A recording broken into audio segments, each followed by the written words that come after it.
जय माँ काली मित्रों, आपका मेरी चैनल माँ काली माँ दुर्गा शक्ति संवाद में स्वागत है। मित्रों, अगर आप मेरे चैनल पर नए हैं तो आप मेरे चैनल को सब्सक्राइब कीजिए, लाइक कीजिए, शेयर कीजिए। साथ ही नोटिफिकेशन बेल को भी प्रेस कीजिए, जिससे मेरी आने वाली वीडियोस का नोटिफिकेशन आपको तुरंत मिल जाए। मित्रों, आज का जो विषय है वो विषय ये है कि आपके द्वारा बहुत सारे प्रश्न मुझसे पूछे जाते हैं, लेकिन मैं सभी का प्रश्नों का उत्तर नहीं दे पाती हूँ। इसीलिए मैंने ये वीडियो बनाई है, जिससे जो आपके महत्वपूर्ण प्रश्न हैं और जो आपकी महत्वपूर्ण जिज्ञासा हैं उनका आपको समाधान मिल सके। और ये प्रश्न आपके द्वारा ही पूछे गए हैं, तो मैंने कुछ सिलेक्टेड प्रश्न अपनी इस वीडियो में लिए हैं जो आप सभी के लिए लाभदायक होंगे। जिन व्यक्तियों ने ये प्रश्न नहीं पूछे हैं और जानकारी चाहते हैं तो उनके लिए भी ये लाभदायक होंगे। तो मित्रों, आप वीडियो को पूरा सुनिएगा, तभी आपको पूरी बात समझ में आएगी। तो अब प्रश्न लेते हैं। सबसे पहला प्रश्न जो है वो है सौरभ कुमार जी का। इन्होंने मुझसे पूछा है कि मंदिर में सवारी आती है लेकिन घर में नहीं आती, कुछ समझ नहीं आ रहा है मुझे, आप कुछ बताएं। देखिए सौरभ जी, अगर आपके साथ ऐसा होता है कि आप मंदिर जाते हैं और वहाँ पर आपको सवारी आती है लेकिन सवारी घर पर नहीं आती, तो इसका कारण ये होता है कि जो सवारी होती है ये एक ऊर्जा होती है, और ये ऊर्जा वहाँ पर ज़्यादा जागृत होती है जहाँ पर इससे भी बड़ी ऊर्जा मौजूद होती है। लेकिन जो मंदिर होते हैं वहाँ पर जो ऊर्जाएं होती हैं वहाँ पर प्रचंड ऊर्जाएं होती हैं, यानी ऊर्जा का जो स्तर होता है वो बहुत ज़्यादा होता है। इसी कारण से उस ऊर्जा के संपर्क में आने के कारण आपकी ऊर्जा जागृत हो जाती है और इसी कारण से आपको मंदिर में सवारी आती है, लेकिन घर में नहीं आती है। इसका कारण ये है कि जो मंदिर होता है वो सिद्ध स्थान होता है। यहाँ पर व्यक्ति बहुत ज़्यादा पूजा पाठ करते हैं और पूजा पाठ करने से वो स्थान सिद्ध हो जाता है, जागृत हो जाता है। लेकिन जो हमारे घर का स्थान होता है वो इतना जागृत नहीं होता है, वहाँ पर ऊर्जा का प्रभाव इतना ज़्यादा नहीं होता है। इस कारण से कई व्यक्तियों को घर में सवारी नहीं आती है, केवल मंदिर में सवारी आती है। तो इसका ये कारण है। अगला प्रश्न है भाग्यश्री पटेल जी का। इन्होंने मुझसे पूछा है, जिन पर माता काली की सवारी आती है वो लोग तुलसी की माला पहने या ना पहने। देखिए, पहली बात तो ये कि तुलसी की माला जो है वो भगवान विष्णु के जितने भी फॉलोअर्स होते हैं, उनके भक्त होते हैं, वो धारण करते हैं। और जो तुलसी की माला पहनी जाती है उसके लिए कुछ नियम होते हैं, और वो नियम जो होते हैं वो वैष्णव नियम होते हैं, यानी जो वैष्णव नियमों का पालन कर सकते हैं। लहसुन प्याज नहीं खा सकते और तामसिक चीज़ों का, किसी भी प्रकार की तामसिक चीज़ों का सेवन नहीं करते हैं अगर आप तुलसी माला को धारण करते हैं। और अगर आपके ऊपर माँ काली की सवारी आती है और आप इन नियमों का पालन करते हैं, यानी वैष्णव नियमों का अगर आप पालन करते हैं, तो आप तुलसी माला धारण कर सकते हैं। अन्यथा आप तुलसी माला बिल्कुल भी धारण ना करें। लेकिन इसमें ऐसा कोई भी तर्क वितर्क नहीं है कि माता काली की सवारी वाले व्यक्ति तुलसी माला धारण नहीं कर सकते। ये नियम सभी के लिए है।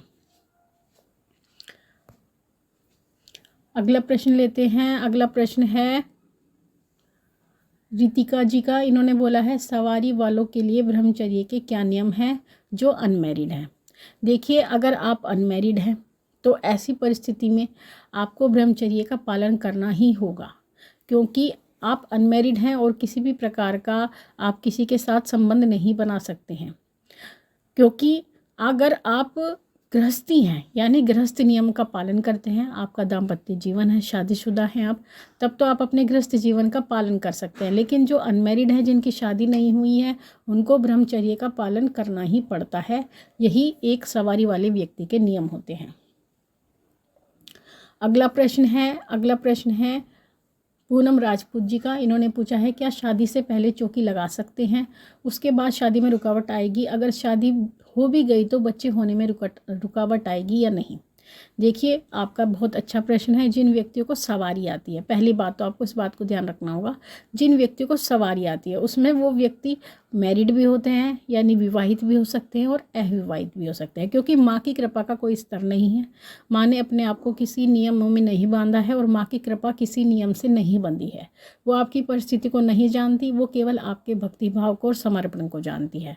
तो ऐसी परिस्थिति में अगर आप शादीशुदा हैं तो अच्छी बात है, आपको कुछ ऐसी परेशानी नहीं होती है। लेकिन अगर आप अविवाहित हैं और आपको सवारी आती है, तो ऐसी परिस्थिति में अगर आप चौकी लगाते हैं, देखिए चौकी लगाने में कोई परेशानी नहीं होती है अगर आप अविवाहित हैं। लेकिन बात ये आती है कि समाज इस चीज़ को किस दृष्टि से देखता है। और जो व्यक्ति या जो कोई भी लड़की अगर चौकी लगाती है तो उससे कोई भी व्यक्ति शादी करने से हिचकिचाता है, क्योंकि कोई भी व्यक्ति अगर आपको देखता है तो उसके मन में वही भाव आते हैं, यानी माँ का भाव ही आपके प्रति आता है। इस कारण से ये परिस्थिति बनती है कि शादी करने में रुकावटें आती हैं। तो इसलिए कोशिश यही करनी चाहिए कि आप शादी से पहले चौकी ना लगाएं। और अगर आप चौकी लगाना चाहते हैं शादी से पहले तो आप लगा सकते हैं, लेकिन फिर आपको ये ध्यान रखना होगा कि अगर आपकी शादी में रुकावट आती है या समाज इस बात को नहीं मानता है, तो इस बात को पहले से ही आपको अपना माइंड सेट करना होगा कि मैं अब शादी नहीं करूँगी, केवल अपना जीवन माँ के चरणों में ही अर्पित कर दूँगी। और मैं ये बात इसलिए कह रही हूँ क्योंकि सामाजिकता एक अलग चीज़ है और आध्यात्मिकता एक अलग चीज़ है, और सामाजिकता और आध्यात्मिकता का काफ़ी अंतर होता है और इनका आपस में मिलना बहुत मुश्किल होता है, क्योंकि समाज के लोग अलग अलग होते हैं, सबकी अलग अलग मानसिकताएं होती हैं। अगला प्रश्न है सपना जी का। इन्होंने पूछा है, माँ नित्य दिन नए नए भोग मांगती है, मेरी आर्थिक स्थिति ठीक नहीं है, व्यवस्था नहीं कर पाती हूँ, तो माँ को प्रसन्न कैसे रखूँ, मुझे आत्मगिलानी महसूस होती है। देखिए सपना जी, ऐसा संभव नहीं है कि आपसे माँ किसी प्रकार का भोग मांगे। जहाँ तक हम जानते हैं, जो देवी भी सवारी के रूप में आती है आपके पास, वो कभी नित्य नई भोग की डिमांड नहीं करती हैं। माँ कभी भोग नहीं मांगती हैं, क्योंकि जो भी सकारात्मक शक्तियाँ होती हैं वो कभी भोग नहीं मांगती हैं। जितनी भी नकारात्मक शक्तियाँ होती हैं वो आपसे भोग की डिमांड करती हैं, यानी बार बार कोई ना कोई आपसे भोग मांगती रहती हैं। लेकिन सात्विक शक्तियाँ भोग नहीं मानती। लेकिन हाँ, ऐसा हो सकता है कि अगर आप कोई वचन करते हैं, जैसे कि आप माँ से कोई वचन करते हैं कि हमारा अगर ये काम सिद्ध हो जाता है तो हम आपको भोग देंगे, इस परिस्थिति में तो माँ आपको अपना वचन याद दिला सकती है, लेकिन ये नहीं कह सकती अगर आपकी परिस्थिति सही नहीं है कि वो आपसे रोज़ नए नए भोग मांगे। तो आपको पहले ये भी देखना होगा कि जो शक्ति आपके ऊपर आ रही है क्या वो सकारात्मक है या नकारात्मक है। क्योंकि अगर आपको ये नहीं पता, क्योंकि जो आपने बात कही है भोग मांगने वाली बार बार, ये हमें उचित नहीं लगती है और कहीं से भी ये दिव्य ऊर्जा के लक्षण हमें नहीं लगते हैं। तो आप इस बात को लेकर किसी से, जो भी किसी अच्छे भक्त को जानते हो आप, आपके आसपास कोई भी व्यक्ति हो जानकार हो, आप उससे पहले ये पता करें कि आपके पास जो शक्ति आती है वो सकारात्मक है या नकारात्मक है। अगला प्रश्न है अंकुर गोस्वामी जी का। इन्होंने कहा है, माँ क्या सवारी वाले लोग शादी में खा सकते हैं? देखिए बच्चे, जिनको सवारी आती है तो उनको बहुत सारे नियमों का पालन करना पड़ता है, लेकिन अगर आप शादी विवाह में जाते हैं तो आपको, जैसे कि आप सवारी वाले व्यक्ति हैं, तो आपको ये ध्यान रखना होगा कि आप वहाँ पर किसी भी प्रकार के तामसिक भोजन का सेवन ना करें। जितना शुद्ध और स्वच्छ और सात्विक आप रहेंगे, आपकी शक्ति, आपकी ऊर्जा उतनी ही ज़्यादा प्रबल होती जाएगी। तो ऐसी परिस्थिति में बस केवल आप ये ध्यान रखें कि वो जो भोजन है वो तामसिक ना हो, तो आप भोजन कर सकते हैं। अगला प्रश्न है दुर्गा काली मेरी माँ। इन्होंने मुझसे पूछा है, माँ मैं गुरु धारण नहीं किया है, लेकिन मेरे सवारी धीरे धीरे आती है, मैं भगवान को गुरु मानता हूँ। देखिए ऐसा कुछ नहीं होता। गुरु धारण करना, देखिए गुरु धारण करना एक अलग बात होती है, लेकिन सवारी तेज आना और धीमी गति से आना भी एक अलग बात होती है। जिनको सवारी प्रचंडता से आती है और अगर वो गुरु धारण कर लेते हैं तो उनकी सवारियां नियंत्रित हो जाती है। लेकिन ऐसा नहीं है कि सबकी सवारी अगर धीमी गति से आ रही है तो उन्होंने गुरु धारण कर लिया है या नहीं कर लिया है, बातों में बहुत फ़र्क होता है।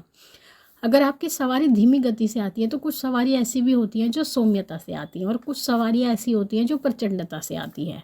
तो अगर आपके पास सौम्य सवारी है तो वो धीमी गति से ही आएगी। अगला प्रश्न है अश्मा मेहरा जी का। इन्होंने मुझसे कहा है, माँ क्या सवारी वाले लोग माँ मैं माँ काली की पूजा करती हूँ, मेरे शरीर पर नीले निशान है, क्यों पड़ते हैं प्लीज़ बताएं। मतलब इनके शरीर पर नीले निशान पड़ते हैं। देखिए आशमा जी, आपने कहा है कि नीले निशान पड़ते हैं। पहली बात तो नीले निशान पड़ना, अगर हम तंत्र की दृष्टि से देखते हैं तो नीले निशान पड़ना एक अच्छा लक्षण नहीं होता। जिनके ऊपर काला जादू या तंत्र हुआ होता है उनको नीले निशान स्वतः ही अपने शरीर में पड़ने लगते हैं। उनको ऐसा लगता है जैसे मारने के बाद एक नीला निशान बनता है, ऐसा ही निशान शरीर में अपने आप ही उभर के आता है। और ये अपने आप ही उभरता है और अपने आप ही चला जाता है, लेकिन ये लगातार होता रहता है। तो ऐसी परिस्थिति में इसका अर्थ ये होता है कि आपके ऊपर या तो किसी ने तंत्र किया है या काला जादू किया है या कोई नकारात्मक ऊर्जा भी हो सकती है, जिसके कारण से आपको ये नीले निशान पड़ते हैं। अगला प्रश्न है सूरज शाह जी का। इन्होंने कहा है, जय माता दी माँ, आपसे कुछ पूछना है। जब माँ काली की सवारी आती है तो चीखती चिल्लाती क्यों है? खुश होकर चीखती है या गुस्से में? प्लीज़ बताएं, जय माता दी।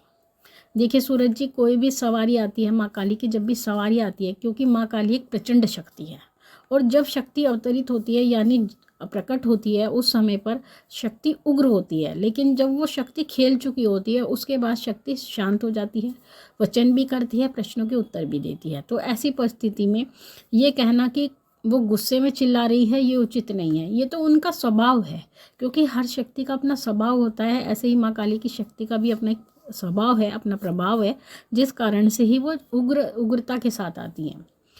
और जिन व्यक्तियों ने उस शक्ति को साध नहीं रखा है, जिनको नई नई सवारियाँ आती हैं, तो वो ज़्यादा चीखते चिल्लाते हैं। और जिनको सवारियाँ काफ़ी सालों से आती हैं, तो उनकी सवारियाँ कहीं ना कहीं नियंत्रित हो जाती हैं, तो वो इतना चीखती चिल्लाती नहीं हैं। वो बहुत ही तरीके से आती हैं, चीखती चिल्लाती नहीं हैं।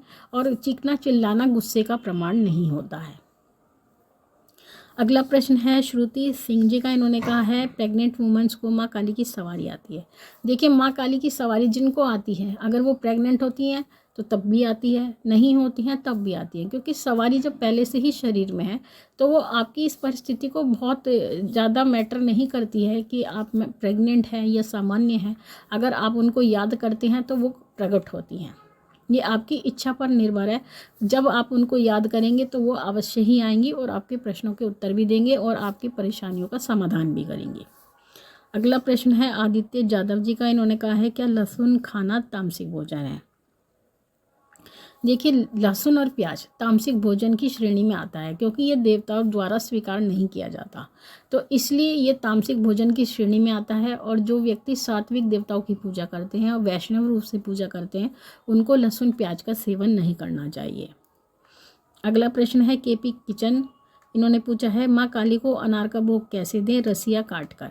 देखिए अगर आप माँ काली को भोग देते हैं अनार का, तो वो काट कर नहीं दिया जाता है, पूरा अनार ही माँ भगवती को भोग में लगाया जाता है। या किसी भी देवी देवता को अगर आप फलों का भोग लगाते हैं तो वो काट कर नहीं लगाया जाता है। वो फल ज्यों के त्यों उनके सामने रख दिए जाते हैं, देवताओं द्वारा ग्रहण कर लिए जाते हैं।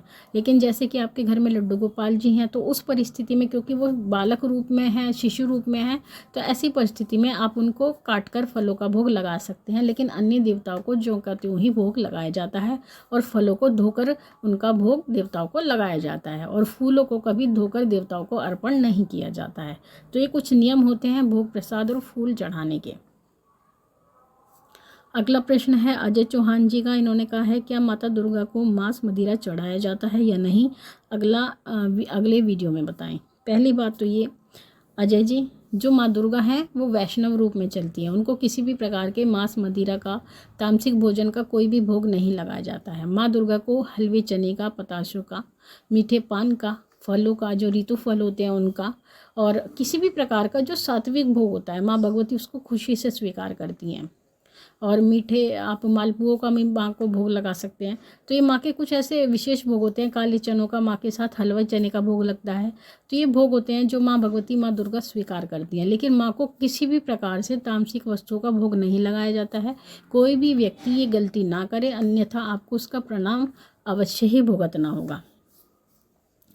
अगला प्रश्न है शारदा सिंह जी का। इन्होंने कहा है, माँ शिव शक्ति की साधना करती हूँ, मांस खाते हैं कभी कभी, प्लीज़ बताएं क्या करें? देखिए शारदा जी, अगर आप शिव और शक्ति की आराधना करते हैं तो ऐसी परिस्थिति में आपको मांस बिल्कुल नहीं खाना चाहिए, क्योंकि दोनों ही शुद्ध और सात्विक शक्तियाँ हैं। क्योंकि भगवान शिव जब तामसिक रूप में चलते हैं तो अघोरी रूप में चलते हैं, यानी अघोर पंथ में चलते हैं वो तामसिक रूप में। लेकिन जो सामान्य और गृहस्थ व्यक्ति होते हैं वो वहाँ पर वो उनको सात्विक रूप में चलाते हैं। और जो अघोर पंथ के नियम होते हैं वो गृहस्थियों के लिए नहीं होते हैं, और एक गृहस्थी कभी अघोरी नहीं हो सकता, और अघोरी वही होता है जो गृहस्थी नहीं होता। ये बात आपको ध्यान में रखनी चाहिए। जिसके आगे पीछे कोई नहीं होता भगवान शिव के अलावा, वही अघोरी होता है। तो ऐसी परिस्थिति में अगर आप शिव शक्ति की उपासना करते हैं तो आपको मांस बिल्कुल नहीं खाना चाहिए, अन्यथा आपको कोई भी कृपा उनकी प्राप्त नहीं होगी। अगला प्रश्न है काजल चंदाना जी का। इन्होंने मुझसे कहा है, माँ काली की पूजा करते टाइम सिर जोर जोर से गोल गोल घूमता है, शरीर आगे पीछे होता है, क्यों? देखिए काजल जी, माँ काली की पूजा जो होती है वो उसमें बहुत ज़्यादा प्रचंडता होती है, बहुत ज़्यादा ऊर्जा होती है। तो ऐसी परिस्थिति में जो लोग माँ काली की पूजा करते हैं उनको उनकी जो ऊर्जा उनके आसपास जो घूमती है उस ऊर्जा का प्रभाव वो सहन नहीं कर पाते, और कभी कभी वही ऊर्जा उनके शरीर में प्रवेश भी कर जाती है, उनके चक्रों पर विराजमान भी हो जाती है। तो ऐसी परिस्थिति में आप उस ऊर्जा के कारण ही गोल गोल घूमने लगते हैं और आपका शरीर आगे पीछे होने लगता है। तो इस प्रचंडता को कम करने के लिए साथ में आपको भगवान शिव की पूजा करनी चाहिए। अगर आप माँ काली का किसी भी चालीसा का या स्तोत्र का पाठ करते हैं तो उससे पहले आपको 2 माला ओम नमः शिवाय की अवश्य ही करनी चाहिए, और अगर आप और भी ज़्यादा सौम्यता चाहते हैं तो 5 माला कर सकते हैं। तो इससे अगर आप ओम नमः शिवाय की माला करते हैं तो आपकी जो प्रचंडता है यानी जो पूजा की ऊर्जा है वो आपकी बैलेंस हो जाएगी। तो मित्रों, ये थे आपके कुछ प्रश्न जिनका आपको मैंने उत्तर दिया है। अगर आप चाहते हैं आपके कोई भी प्रश्न अगर हैं तो आप मुझे कमेंट बॉक्स में लिख सकते हैं, मैं इसी प्रकार से वीडियो बना करके आपको उसका उत्तर अवश्य दूंगी। साथ ही माँ भगवती से प्रार्थना करती हूँ कि वो आपके भंडारे भरती रहे, आपकी सभी मनोकामनाओं को वो पूर्ण करती रहे। आपसे फिर मिलूंगी अपनी अगली वीडियो में, तब तक के लिए जय महाकाली, जय महाकाल।